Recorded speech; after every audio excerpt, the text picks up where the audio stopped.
Para sa dugang ang mga balita sa Negros kag Panay mangin kaupod ta si Adrian Prietos. Adrian? Yes, Jert, mga kapuso, madamog salamat. 5 ka maghimata sa Bago City, Negros Occidental nga lakip sa mga napatay sa paglaslas sang Bagyo Tino, ginlubong na. Illegal logging isa sa mga ginalantaw rason sang pagbaha sa probinsya. Yaring balita nga itong gintutugan. Napuno sang emosyon ang pagdulong sa ulihi nga palahuwayan sa 5 ka maghimata nga ginbawian sa kabuhi matapos maanod sa baha sa Bago City sa paglaslas sa Bagyo Tino. Lakip sa maginbawian sa kabuhi ang senior high school teacher nga si Roselyn Sinoro. Pinagi sa isa ka video, ginbalikan sa iya mga katrabaho ang iya hinimuan sang buhi pa. Wala man nasalbar ang iya iloy nga si Jeneline, amay nga si Roy, kag ang mga manghod niya sanday Ellen May kag Joy. Sakit.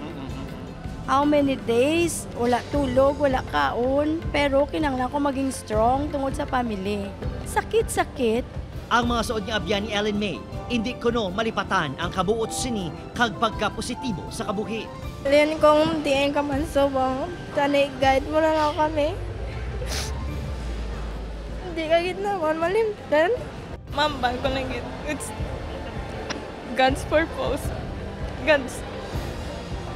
God's plan sa iya nga kabuhi.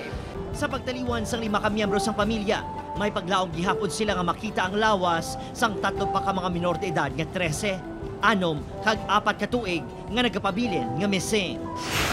Sa paglaslas sang Bagyo Tino, isa ang banwa sang nakasaliana sa pinakaapektado. Sa obserbasyon sang LGU, madamo sa mga kahoy nga naanod kag nangin rason sang pagsupon sang pila ka waterways. Ang tanan nga source or ang cause sang aton nga pagbaha is ang mga dagko nga timber bala. So meaning to say haligid sa kanlaon. Suno kay 4th District Representative Jeffrey Ferrer, kinahanglan na nga matap ng illegal logging nga nagaresulta sang pagbaha. Kung may illegal logging, illegal na nga daan na, isa lang ina. Pero ang ako naman yung observation, well, of course, kung part of that, wala tamay mo, may mga ara, upper part na gina-develop nila, na it should be the call of call to attention sa DNR na to inventory o inspection nila kung ano man to sa babaw ang ginahimo dito. Opo, Jeril Gasilio, Adrian Prietos, 1 Western Visayas.